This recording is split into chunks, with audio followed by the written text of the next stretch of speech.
You know how there's like the thing, like there's the rock and the star in the relationship, and one person has to be the rock, one has to be the star. Yeah. I have to have someone who's so comfortable being the rock. So maybe it's someone not in the industry or in the industry, but not acting or not in front of the camera. Right. I have to have someone who does not get jealous or controlling. And I have to have someone who's fun and likes animals. That's all I ask for. Somebody going to cue me, or do I cue myself? Cue yourself. Okay. Yeah, I need Jan to say. Hi, we're back with Let's Talk Off Camera, so let's get talking. Very exciting today, very exciting. Do you know what Albert did this weekend?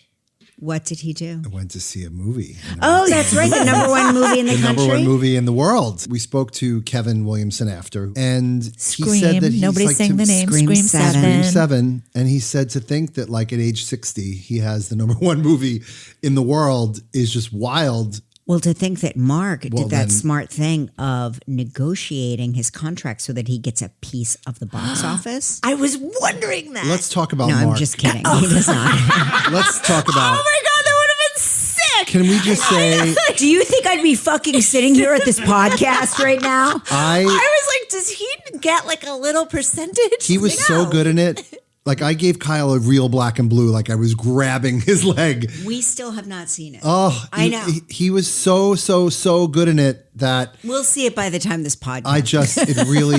It was amazing. Like I want to see his scenes just on loop all over again. You're not going to tell me if he's the killer, right? I'm not saying a peep. I'm just telling you he was so good in it. To the point where I was like, I don't know, because I know Mark and I've seen him in a million things, but the Scream franchise is an iconic franchise. So to see Mark appear in it, which everyone, in the theater was excited that he was popping up, it was big. What I love the most is that I keep announcing that he's the killer on the show, and I have these like Scream fans that are like, be careful. Yeah, they're like death threatening me, and I'm like, guys. Yeah, shut up. Be careful. I don't know. It's a great movie. It is a real like homage to like the feeling you had from the first one. Like they did an incredible job. Michael saw it. Yeah, Michael flipped over it. He flipped over it. He flipped. Yeah. He said he got emotional because it took him on such a nostalgia ride. And he said you need to stay for the credits. I'm like, of course I'm staying for the credits. And there's I'm not going to give anything away. But there's a really cool moment in the credits too. So good. We have a very big guest joining us. Oh my God, the biggest. Lukas Gage. He is a huge fan of yours. He came on our show and he is a big Kelly Ripa fan. We are mutual fans of each other. And I discovered him through my greatest talent finder, Lola Consuelos, who years and years ago sent me a video and said, Mom, oh my God, you have to watch this. And it was that audition where he's auditioning and the director thinks he's on mute, and he's like, look at these actors, look at how this kid lives, like look at him living in this dump or whatever he was saying about the apartment, which to me looked so nice because I used to act and audition out of my New York apartment, and I thought his apartment looked like a palace because I keep saying LA apartments versus New York apartments. Yeah. There's no comparative. Like the worst LA apartment. You were under somebody's desk for a while. Yes, I lived under a desk, famously. I lived under a desk. That was my first, I don't really call that an apartment. I call that my first accommodation. My second accommodation was a 200 square foot studio that I shared with two roommates. Wow. And my next door neighbor was Nalchaz Bono. Really? Yes. I didn't know that. Mm-hmm. And then my third apartment was my first on my own shitty apartment, which was a 200 square foot studio with a kitchenette and a toilet. I love when you reference your toilet. It's up there. Heavenly toilet. So Lukas, I read the book. Oh yeah. I read the book when he was on the show. What a fucking life this kid has. I feel like it's funny because on the one hand, I feel like he's one of my children because I look at him as like he's like my kid's age. And on the other hand, I feel like he's lived 30 years longer than I have. Yeah. In terms of what he's been through. Oh, is Lukas joining us from a car? He's in a car. Wait, he's in a car? Wait, what's going on? Well. Oh my God, I'm such a dumb bitch, Kelly. No, let me just drink you in for a second. Okay. I want, because this is an off-camera podcast, so I need to paint the picture for our listeners. Okay. Okay. Paint them I'm in. looking It's at the this. most LA-ish. No. He's in a car. I don't know cars, but I'm gonna say he's in a Rolls Royce. Albert, is that a Rolls Royce? And I don't think it's a Rolls Royce. Okay, I'm What gonna is say it? it is a Rolls Royce. I'm going to guess BMW What is or it, Audi. Lucas? What is it? Okay, first day I got it, by the way. Just want to point that out. Wait, it's brand I've new had a today? Brand new today. I got it. I had a Honda Fit 2013 since I moved to LA. I finally blew the car up, and it's a Mazda 50 2026. Those are great I'm a cars. New Yorker. I don't know Where are cars we at pulled all. over? But He's Are like, you pulled over are you pulled somewhere. over on the side of the road? We're pulled over in Koreatown, post microneedle, which is what the craze is all about. That's why I'm all red. Oh wait, you got microneedling? Yeah. I did that on my ass cheeks. How does it look? Just as I'm going to Show tell you me. something. Just as old as before. But desperate times call for desperate measures. But I see Listen. you look. I thought you like just came back from surfing. You look sun kissed. Your hair is Yeah. tousled. It's Thank you. perfectly highlighted. Great trucker hat. I love you. You've got your like. Is that a sweatshirt? Is it like a? It's an aloe outfit. Oh, yeah. You know, straight. This is the most LA day you caught me on. I got a new car delivered to me. I got my face microneedled. I went to the aloe gym. Are you going to It's go to just- Erewon and get a smoothie? I'm going to Erewon right after this. I really am. I'm just the stereotype of everyone that I used to make fun of in LA. I've become. No, I think, listen, to me, LA is tough. I'm a New Yorker. I've lived here for 38 years. Yeah. And when I go to LA, I don't get it. Like, I think it's tough. I don't understand how people navigate it. It seems very too big, too expansive. You have to drive everywhere. But those pleasures, like, you can get microneedling. Jan, you can get lymphatic drain massage everywhere. You can get like do it. tailoring really fast. Everywhere you go to get your hair cut, it looks good. Everywhere you get your nails done, it's all amazing. And then you have like Erewon. Albert, you know what I'm talking about. You used to Everyone's live on in LA. Ozempic. Everyone's on Mounjaro. Everybody. Are you on Ozempic? You're not on Ozempic. Not yet. you don't but need to it's, be. It's nice to know that it's there if I ever need it. You know, I've seen it do wonders for some friends of mine that really did need it. So I'm all about it for them. Albert is on you're on Mounjaro. you haven't tried Mounjaro, the that's triple. the better one, right? You haven't tried the triple. There's right? it's not out yet. Oh, it's not I out. went this morning to talk about it. It's not out yet. Okay, I gotta admit something. I'm coming clean. I tried the triple. I tried the Beretta. I'm not And? even gonna lie. It was at my gym, another LA thing. They said it's like for working out. No, not for me. I couldn't see for like 3 days. Wow. My vision got blurry. I felt like I was on meth. You got to start a very low dose, though. Whoa. At the gym, they They just give it out? see, this is what There's I'm talking like- about. Land of there- dreams. It's like peptides, you know, like Peptide Central. You can get like an IV, you can get it. And they had the Retta. I don't know if it was like, you know, not allowed or not, but they hooked me up with a little Retta. It was insanity. I probably shouldn't even have tried the Retta. Every time I try anything, like I tried the salmon sperm thing, Yeah. broke out into hives. Like, You don't need anything. How old are you? well, you know, it's always around, you know, and you always try. And I tried the Botox one time. I couldn't open my eyes like for 3 months. It just nothing works on me. So I just should just let myself age. Anything. You see these overly filled faces everywhere, and it just doesn't ever look good. Don't It do never it. does. I'm not about it. So yeah, I'll try the weird salmon sperm and the Retta once in a while, and then I just realize that nothing is really it. It's all about just keeping it natural, I think, for me. Yeah. Microneedle I'm into. That's the only one that I'm like, I get it. I think it's good. I think it's like just getting a facial. Yeah.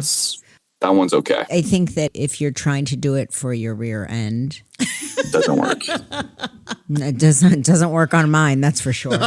Well, you look at whatever you're doing, you look amazing. Oh, well, thank you. It's full on plastic surgery. And my I plastic did a surgeon, great job. he would tell you the same thing. Never put filler in your face. He's It's the like, devil. do not put filler in your face.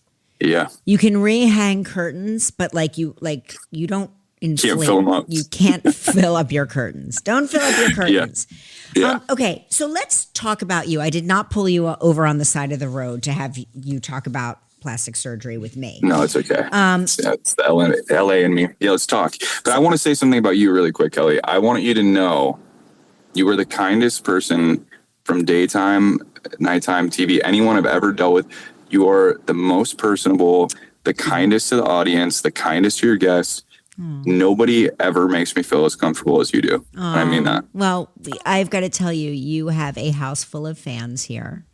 I love you guys. We love you. I love you. I came to discover you through my daughter should be a talent agent because she brought me this video of you with that guy. Yeah. Did you ever name that guy?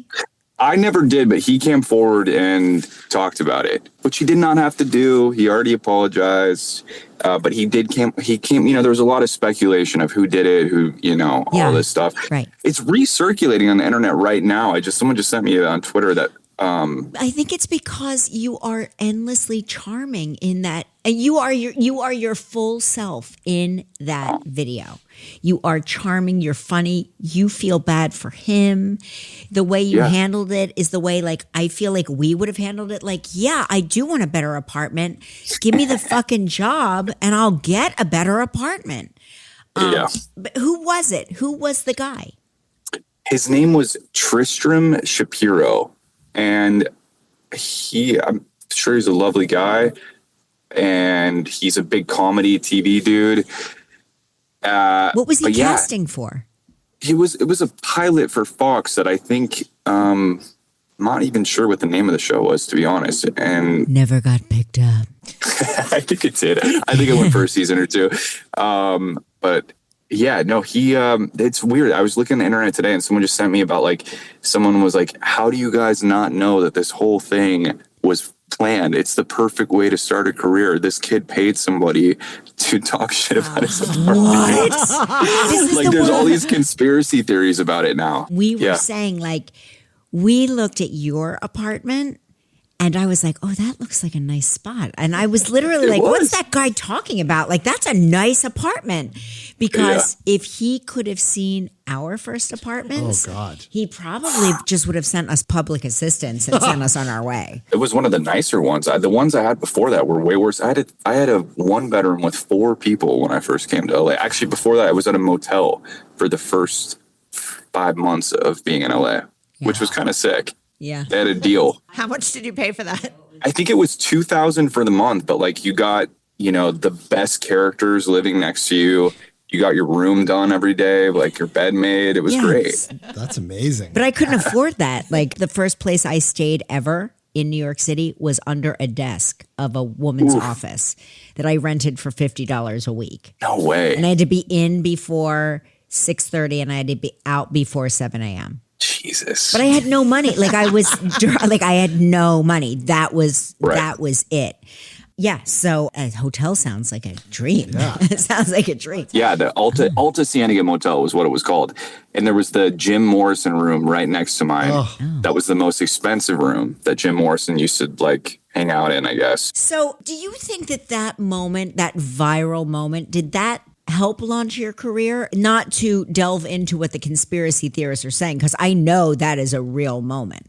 For sure. I think, by the way, that maybe the conspiracy theorists are onto something, because I think weirdly it did. I mean, it could have gone so bad. It could have really gone in another direction. But, I think it really happened at the right time. I did White Lotus and I had a couple drinks with Jennifer Coolidge and Molly Shannon and showed them the video because we were talking about our worst auditions, and kind of on a dare posted it. So right after filming, the video happens, the White Lotus comes out. So it's all these things kind of came at the right time. And I'm sure that that video definitely, you discovered me from it. And I think weirdly, a lot of people reached out the way that I handled it and thought I was quick. And they're like, oh, maybe you can do improv. Maybe you can do comedy. He was so quick to snap back at the guy or something. So yeah, I'm sure it probably helped. I looked at you and I was like, this kid is a star. This is a star right here. All right. Speaking of the White Lotus, Albert wants to ask you a couple of things. Lucas, you're not too close to it to realize that it was the best season of White Lotus, right? You know that, right? You know that, right? I mean, I'm biased, so I think so, but I love them all, but I mean, come on, it's the OG, it's the number one. I've watched them all and I've loved them all, but Yeah. White Lotus season 1, specifically you, are It's incredible. perfection.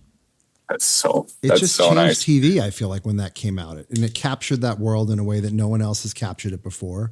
And Yeah. Stop beating around the bush. Okay, and let's ask him talk about the question. scene. Oh, yeah. Well, the scene, Let's of get course. into the scene. I mean, countless times. I mean, is this your idea? Was it your idea? It was your idea. I heard you say that you pitched it to Mike, right? Yeah, I think I got in trouble for that too, because I think I said it was, we've never seen rimming on TV, which I was wrong. We have seen rimming on TV. I just wasn't aware that it was on Girls. Queer as Folk Oh, and also girls. That's right. Yeah. So I thought I would just like, I thought I was a genius coming up with it for the first time. But I think I was like, if we want to have this moment be really shocking, You were I think it'd be also more shocking. 7 years old when those shows. You were like 4 and 7 when those other shows were on. Because So- Lucas, wasn't it something else, and then it turned into that? You pitched. it was having sex, like Right. normal Right. sex. Right. And I was like, that's funny, but what would be even more shocking would be this. So good. Yeah. So did you have any parameters around like how that scene unfolded? Like, I guess now there are intimacy coordinators now. We right? had those. Yeah.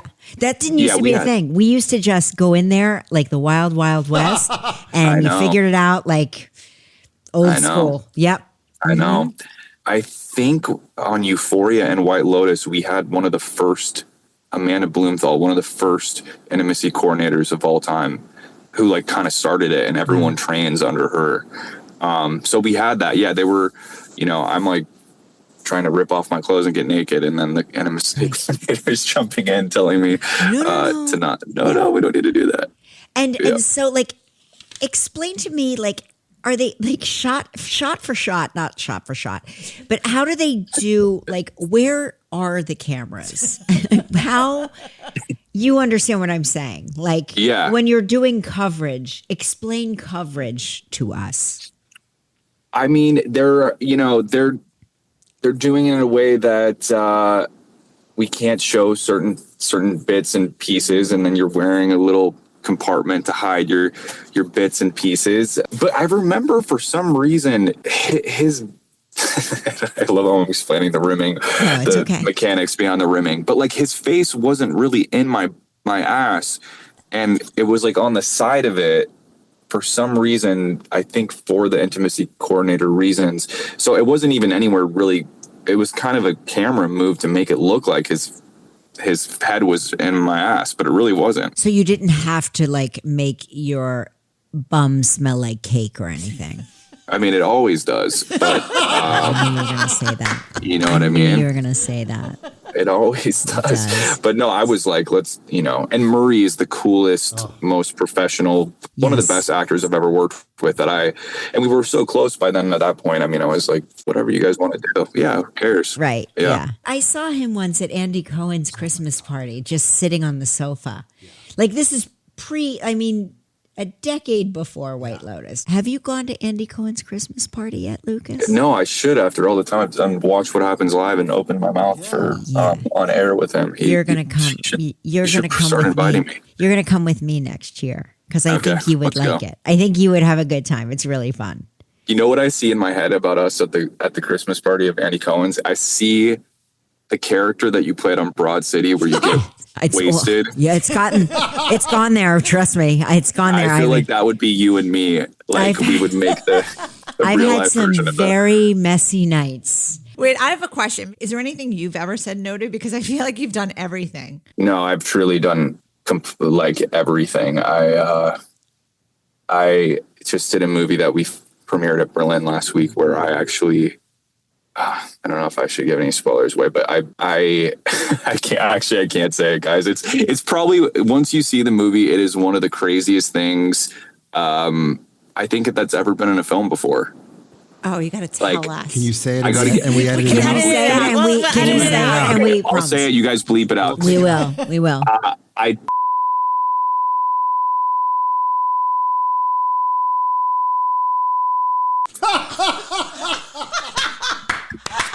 unbleep. I mean, So it's So it's a musical comedy or it's a romance? What is it? So it's I'm gonna get a Razzie and I'm never gonna work again. No. Was this your idea too? This was in the script. I couldn't even come up with something that genius. So did you have an intimacy coordinator for that, or is that just a full sure stunt man? did. Wow. We sure did. Oh my gosh.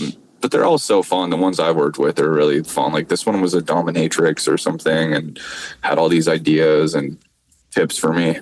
So when you go from doing White Lotus, Euphoria, at that point, are you at a place now where you don't have to, there's no more auditioning for you. You're just fielding phone calls. No, I'm doing everything I've done since it's been an audition. Still. I think I've got maybe one offer.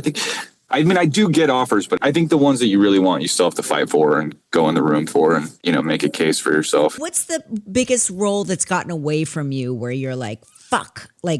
Because we have a joke in our house that Mark and I never go see movies that he auditioned for and didn't get the role. That is so good. I love that. Oh my God. There's two that are pretty big that I got really close, or either it was I got close or I got it and then I couldn't do it because of a scheduling thing and I wanted to cry. But one of them is The Pit. Oh yeah. Okay. And then the other one is one of my favorite movies ever called American Honey. And I was like, Mark, I couldn't watch it for a year or two. American Honey. It was too hard for me. Yeah. And it, of course, turned out to be one of my favorite movies of all time. And what's funny is Mark is in Scream 7, and I still haven't seen that. I saw that. Because I'm why didn't they hire you for Scream 1 through 6? Stop. So now I'm pissed. I'm retroactively pissed. You're such a good wife. I love that. I'm loyal. You're loyal. We loved your book so much. I wrote this for attention. We highly, highly recommend listeners, if you haven't read Lukas Gage, I wrote this for attention. Please pick up your copy, download it wherever you download books. Did you get any pushback from what you revealed in the book? Because you reveal it all. I was surprised, and it's my own fault. You know what it's like when you're writing the book and you think it's so funny and it's 3 a.m. and you're writing in bed and then you don't realize that it's going to be out there for people to read. And then it becomes clickbait and then you become STD boy and suddenly you're like, what was I thinking? But ultimately, no, I mean, I think it's been really cool and having people relate to some of the, harder to talk about things and feeling so affirmed when they read it is the best feeling ever. But I'm just truly surprised anyone decided to buy the book and that it got published. So I'm just so happy. When you were writing, were you like me where I tried to, as much as possible, whenever possible, I tried to run the pages involving people, like anybody involved that I'm writing about, I sent them what I'm writing and would say to them, is this accurate in your recollection? Yeah. Jan features heavily in the book, as does Albert. Frankly, I didn't care what they remembered, but I did send them, I would send them I'm writing about you. What do you think of this? Yeah. And I did. You did. And so what was your feedback? Well, as a kid, I rewrote my life in my head to survive it and to cope. I'm going off of a journal that I've had my whole life that half of it is lies. And then you're an actor and imagination is your protection. And, I lived in that fantasy world for so long, but, I think ultimately I would get people's point of view when I would, share them the story, and there's a little pushback and everyone kind of wants to be the hero of that story. But I think I have to really give it to my family, which I didn't, I talk about everyone's shortcomings in the book and they were pretty okay with me talking about some of the stuff that I wanted to make sure that it was okay with them to talk about, because it's ultimately, it's not their book, it's mine. So to get their blessing to talk about all that bad stuff, that was really cool. That wilderness camp sounded really bad. Yeah. Can you take our listeners inside the wilderness camp?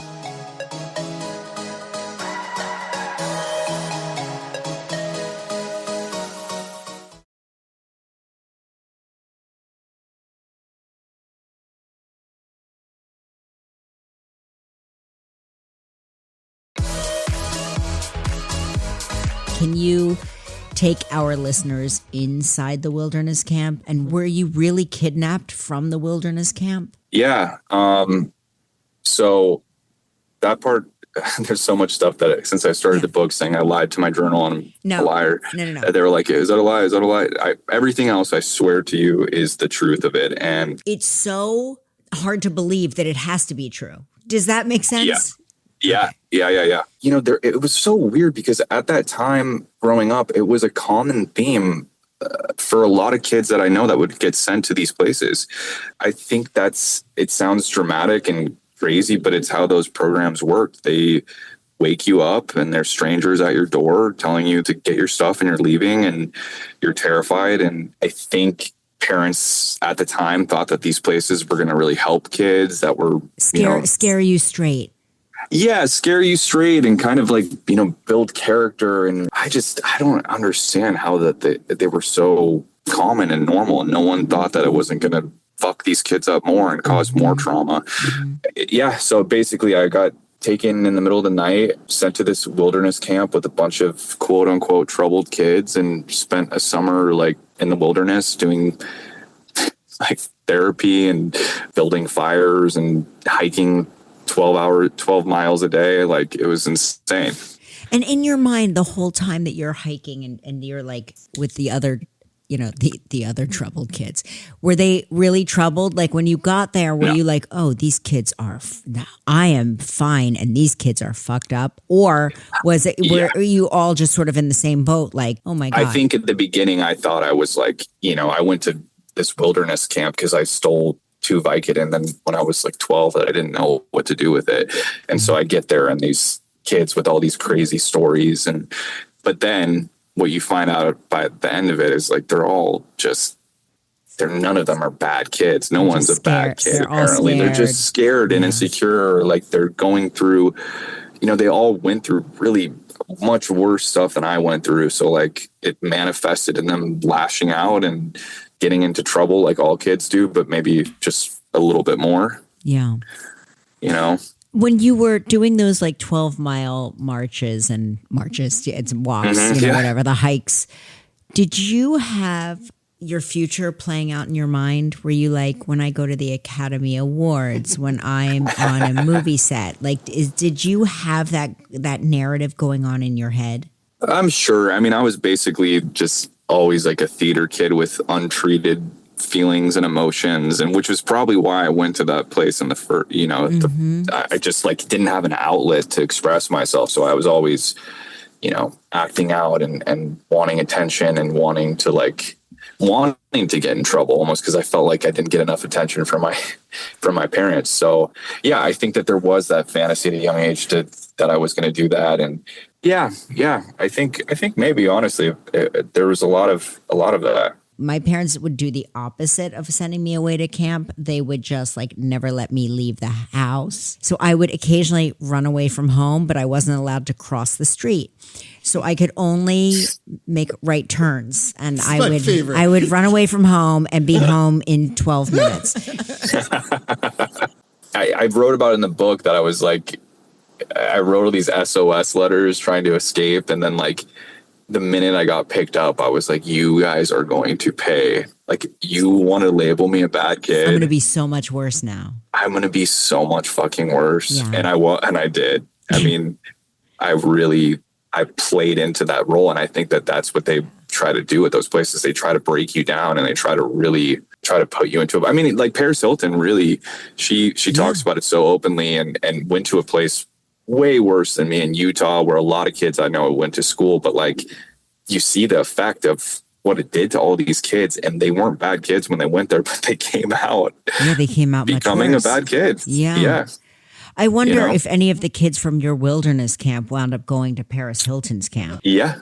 No, there was kids that were there that were, you know, they were showing me the ropes. They were teaching me what gooning was, which is the term that it is called when you get snatched in the middle of the night and taken to one of these places. They were teaching me all these like vocab words, that this lingo that from their 3 other places that they had been sent to. Like there was a whole system of kids that were just kind of like passed down from wilderness camp to juvies to, you know, rehabs. And run by Mormon churches. It was just a weird, crazy world. And I think there's a lot less of them now, but they still exist. Yeah. But you would like, so I'm a mom, and you would have Yeah. killed me if you were my son, because sorry, just have to call it for what it is. Between like the drugs and the girlfriend with the girlfriend.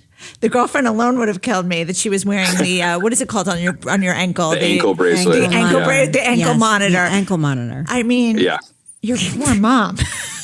Oh my God. No, we, by the way, like I said, like when I came out, I was a nightmare, and I put my mom through hell, and my brothers all did too. Like she really went through the ringer raising us alone, mostly alone until my mom's boyfriend came in. But, that was a lot. I don't know how she did it. I don't know how you guys are parent. I don't know how you don't worry all the time about your kids. No, 24/7. we're always, listen, let me tell you something. Just because you're 30, like your kids in your mind. I had this fantasy when my kids were babies and toddlers. I was like, I can't wait for them to grow up so I can get a good night's sleep.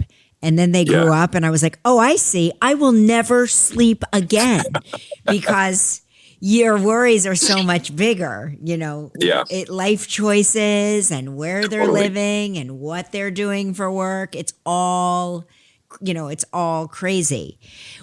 How old were you when you got a formal diagnosis for borderline personality disorder? Because I think that's a very brave thing to put out there. And I think it helped so many people because so many people live like in this hidden place of shame with a mental health diagnosis. I believe I was 26 or 27 at that time.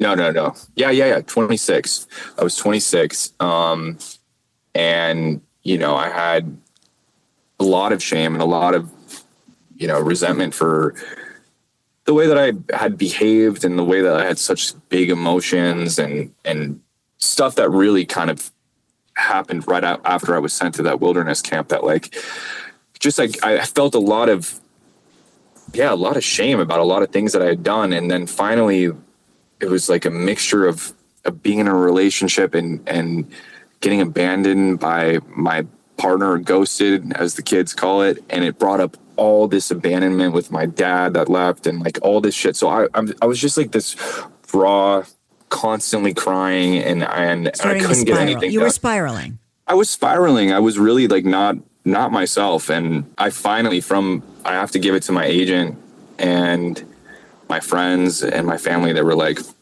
they all had like a pact together. I was so pissed when they talked to each other, but they were like, we're not going to have you keep working or going on auditions until you take care of this and go somewhere. So I went to a place for a month and, they gave me that diagnosis. And when you there's nothing worse than like going to a doctor and you're like, I have a pain on my side. And they're like, oh, we didn't find anything. It's nothing, and the pain is still there. And you're like, it's gotta be something. Like it can't be nothing.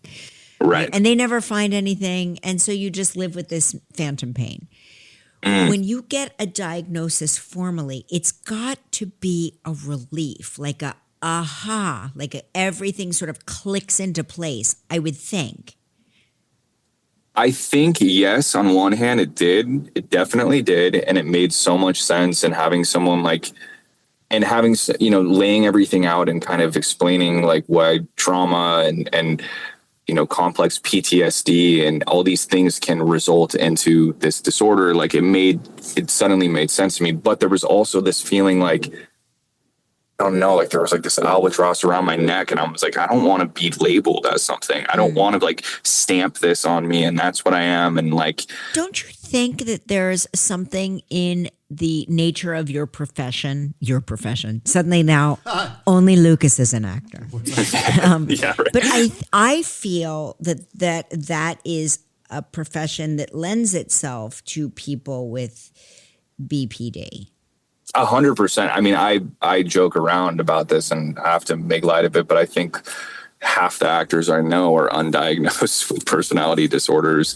And you're right. Yeah, I think that these labels can explain behavior, but I think the problem that I had with it is that they shouldn't become a person's destiny. It shouldn't become like, now that you're, have this thing, you know what I mean? Like, that was the thing that I struggled the most with. But I think that by putting it out there, it allows everybody else to be more honest with 100%. Their own diagnosis, because it has to start somewhere. It's like talking 100%. about plastic surgery. You know what I mean? It's like, oh, you mean nobody's aging in Hollywood and I'm the only person that's done anything, but everybody else is just drinking water? It's like, you know what I'm saying? It really everyone suddenly lost a bunch of weight by going on walks. It's like, no, let's just be honest. We got plastic surgery. We were on Ozempic.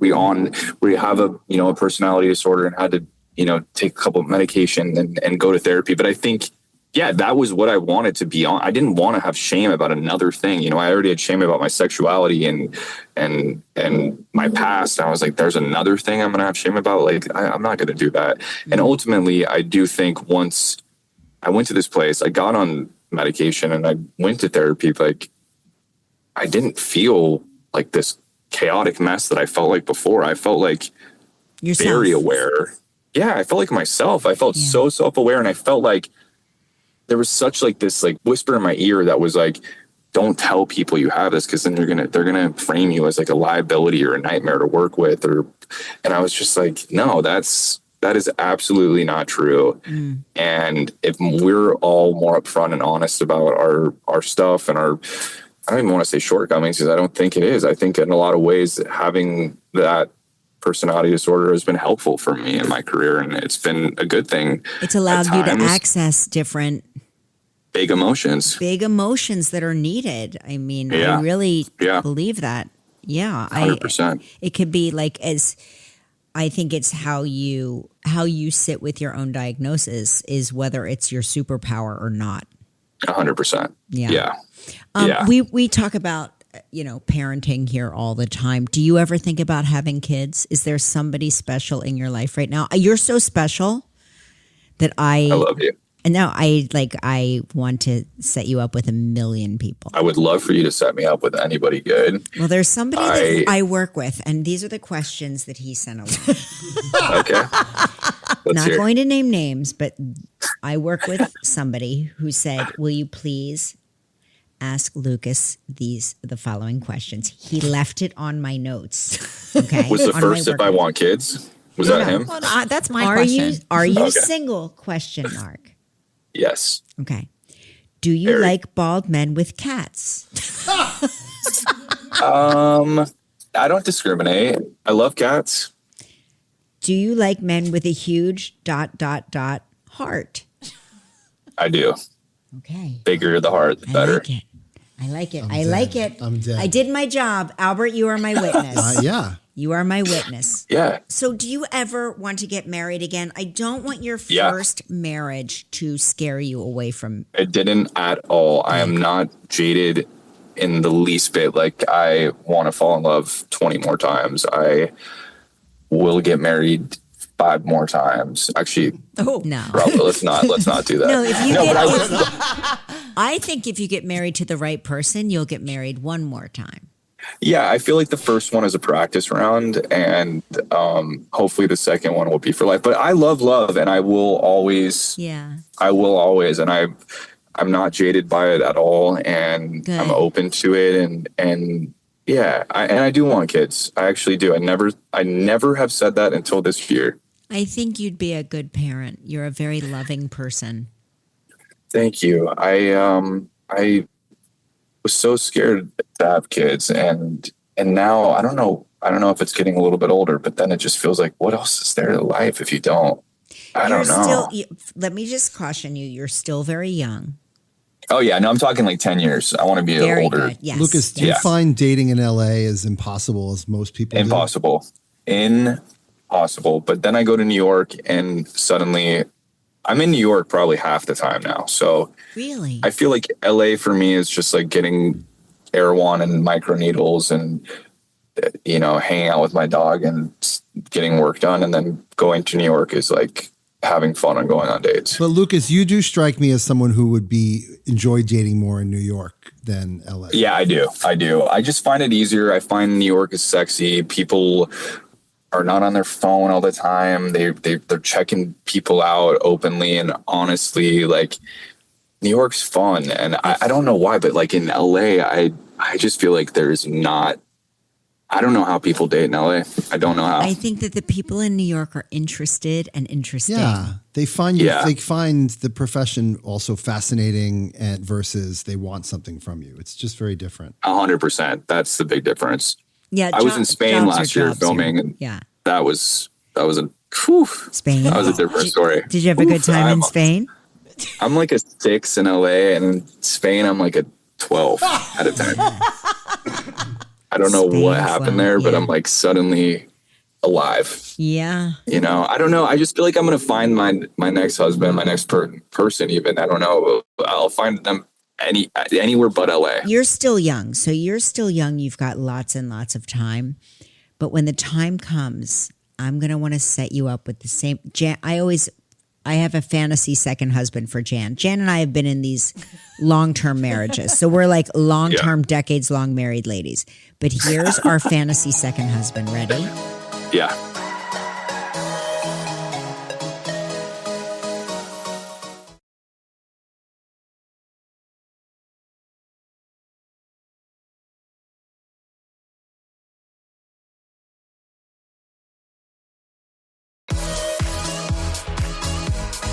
Here's our fantasy second husband. Ready? Yeah. Okay. He's a billionaire. Please. Okay. He's got a big Global Express private jet. Please. And he has severe erectile dysfunction. And he's one step in the grave. He's literally dying. He has no heirs. Lucas, this isn't for you. It's not for you. No, he needs to be not for me, He needs to have what we have first, the 25-year Lucas marriage. is intrigued a little bit. And then, I thought I was sold for myself. That sounds great. Listen, it's well, he could be like a good, like, here's the thing. My fear for you is that this guy's out there, right? You can marry him, but the key is that he can't have heirs. Like, you can't have, like, you don't want to battle his kids for the estate. No. You need it all. You understand. You understand what I'm saying. I'm going to curate this for you, but I feel like you need to have like a loving, long-term marriage for many decades. Or wait, this is even better. We find the foot in the grave, erectile dysfunction billionaire with no heirs. Okay. And when he passes away and leaves you everything at the age of 32, then you find your forever partner. no, but seriously. That sounds perfect. Right? Kelly, I really feel like you could set him up with someone Oh, great there's a from New million York. people. I feel like You already have a plan. I have like You're calling I him have when like this is 3 over. or 4 people Okay. in my head. Yeah, I kind of Really? feel like that's going to happen. Like, I Yes. feel like that's what's really happening. I have like just like three things I asked for. What? I need someone who, you know how there's like the thing, like there's the rock and the star in the relationship, and one person has to be the rock, one has to be the star. Yeah. I have to have someone who's so comfortable being the rock. So maybe it's someone not in the industry or in the industry, but not acting or not in front of the camera. Right. I have to have someone who does not get jealous or controlling. Uh-huh. And I have to have someone who's fun and likes animals. That's all I ask for. Okay. You're on it, Kelly. New I'm on Yorkers. it. That's easy. I've got 2 people that are popping into my head right now. Two people. And what's your And age Andy range? needs to be the star, so not Andy. Yes, it's not Andy. No, Andy and I would never work and kill each other. Too many flowers in that garden. There's like I'd be over 45 there people in that watering relationship. constantly. Have to water the garden all the time. What's your age range? Like 18 to 79. I love that. That's so varied. No, probably like 5 years younger. 10 years older, 15 years older, 20 years older. 10 years older. 5 years younger, 10 years older, I would say. Okay. 25 to 40. Kelly's taking notes. There's wiggle room, like a year or 2 wiggle room. I know. Yeah, I'm got thinking of someone that we'll sidebar after. We'll sidebar after. Yeah. Okay, you've got 2 films coming out. Rosebush Pruning. Yeah. That's with Pam Anderson and that divine Riley Keough, right? Yes, and Elle Fanning. Elle and Fanning. Callum Turner. Yes. And Jamie Bell. and Tracy Letts. That's the one I was Yes. telling you about with with the crazy. Yeah. Yes. Somebody I know saw a screening of this. Oh God. Was it in where was it? Berlin? In Berlin? Berlin? Yeah. Yeah. Okay. And loved it. Good. Said, oh, really? Yeah. Loved it. Oh, good. I'm glad. It's going to be one of the craziest movies ever. So I feel like you're either on board or you're not. There's no in between with this movie. It's either you're all in or you don't get it, which is great. I love that. The people I know that went to see this are very fussy and very fancy, and you got it. Raves. Oh, thank you. Loved it. I love the movie. I think it's and they the told craziest thing I've ever done. They told me I will love the movie. I think you'll like it. I think it'll be I think you'll be into it, and it's just beautifully shot, and the clothes are all designer and sexy, and it's in Europe, and yeah. How is Pam Anderson? Yeah. Truly the nicest, most generous, coolest person. I could not give you more amazing reviews about her. I mean, I'm obsessed with her. She's just lovely and fun, sends me pickles.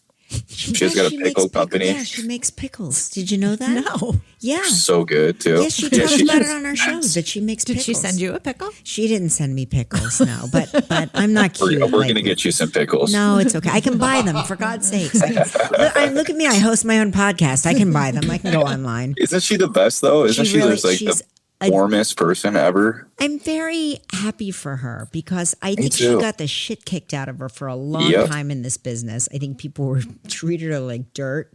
And, you know, it's like she just endured, and she's having her real, like, she's having, I think, the moment she always wanted, like, 30 years ago, Jan. Don't you agree? Yeah, I do. Yeah. I agree.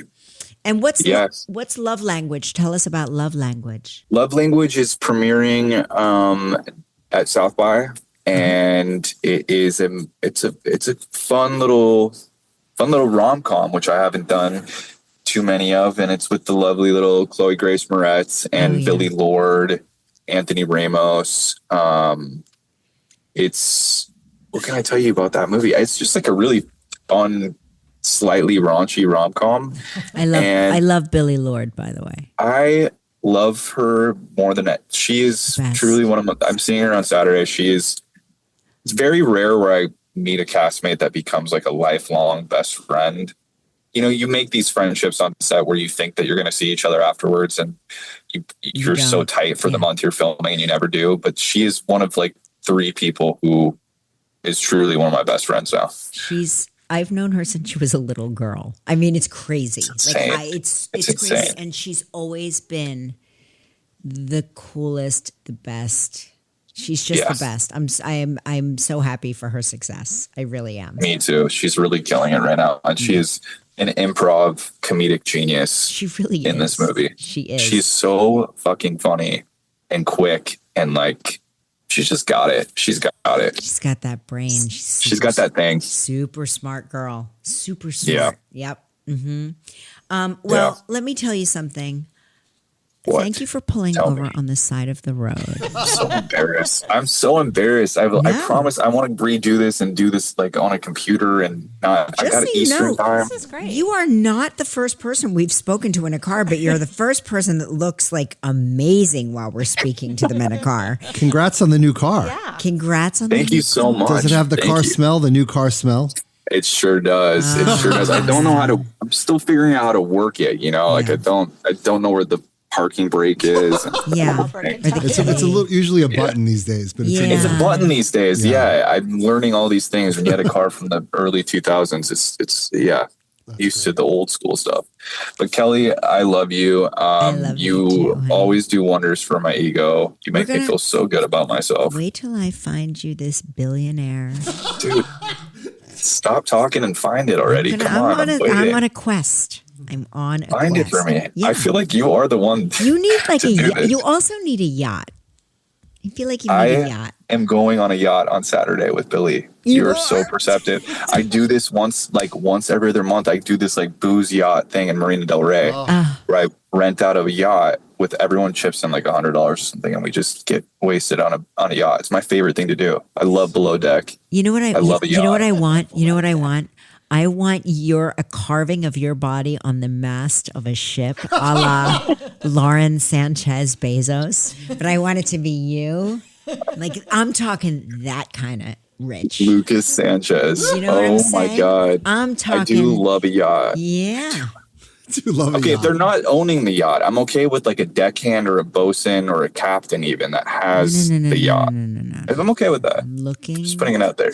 I understand you're a generous person, but I want you to find this. We've got to find this Libra man. It's a line Did you from say Grey. Libra? No, it's a line from Grey Gardens. Oh. Oh, why I are you love a a Libra. Libra? Are you a Libra?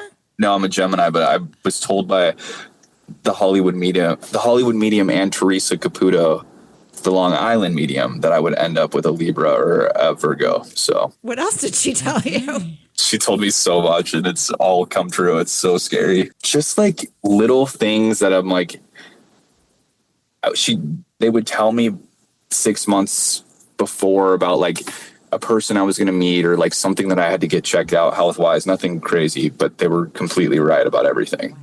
They're always right. It never makes sense in the moment. It doesn't make sense. Right. No. They're like a J, a P, an F, a V, and then they're like, and they're showing me this or they're showing me that, and you're like, I don't know what you're talking about. And then something You happens. find it. Yeah.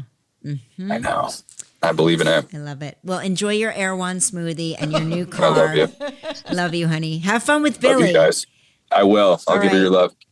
Bye. Bye, guys. Lucas Gage, everybody. Come on. Come on. So cute. Well, I guess we have to say goodbye. We do. No, but get his book. Yes. Right. Yeah, you have to get his book. I listened to him read it to me in the car. I mean, he's got a great was voice, great. It was doesn't great, he? yeah. I like him so much. Yeah, I do too. Make sure you pick up Lukas Gage's book, I Wrote This for Attention. Make sure you check out his 2 new films, Rosebush, Pruning, and Love Language. Also, I've got to ask him if he likes British guys. I know a cute Brit who's here in New York. You're on it. I'm on it. I'm okay, all can't wait over. to talk to you all off camera next week. Thanks, Jan. Bye. Let's Talk Off Camera with Kelly Ripa is a production of Melojo Productions. From Melojo, our team is Kelly Ripa, Mark Consuelos, Albert Bianchini, Jan Chalet, Seth Bronquist, Roz Therian, Devin Schneider, Michael Halprin, Julia Desch, and Team Radio Andy, Lisa Mantaneo, Scott Marlowe, Jake Getz.